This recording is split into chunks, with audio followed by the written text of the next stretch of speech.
Why airbags deployed cars are profit killers? Many people they think that if a car has airbags deployed, they can replace it, they can fix it. But here is the reality that no one tells you. The airbag repair is quite expensive. First thing first, it destroys the safety of the car. Airbags deployed cars are not safe.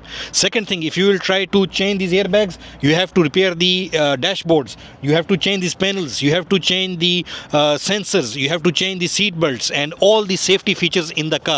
So never ever buy cars with airbags deployed, because airbags deployed cars are not safe. Second thing, the repair is too expensive and it will kill the resale value. Third thing, believe me or not, no one is going to buy airbags deployed cars from you. So never ever buy cars with airbags deployed, frame, flood, fire, chassis, rollover or major accident from any side, because repair is more than the price of resale value and they are not safe. Second thing, you will not be able to sell them.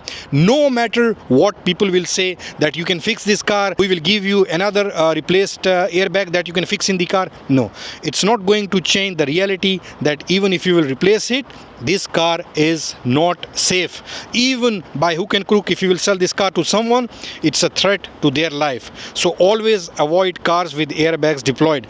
Even if someone will give you airbags deployed car for free, don't buy it. That's the reason that Galaxy Worldwide Shipping completely boycotts cars with airbags deployed, frame, flood, fire, chassis, rollover or major accident from any side. Buy the safe cars, buy the good cars with light or minor damage. Always check the car history by VIN number. That's how you're gonna make profit from USA auctions like Copart, IAAI and Manheim.